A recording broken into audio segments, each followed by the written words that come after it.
ที่ฉันลำพันทุกวันฝันไปถึงเธอ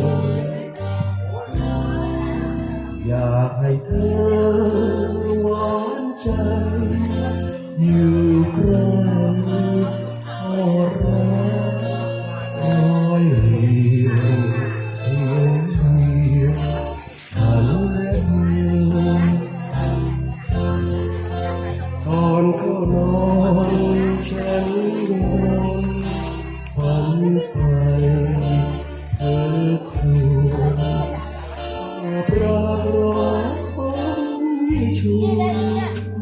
ประมืออยากให้เป็นของเธอชั่วฟ้าได้ทำให้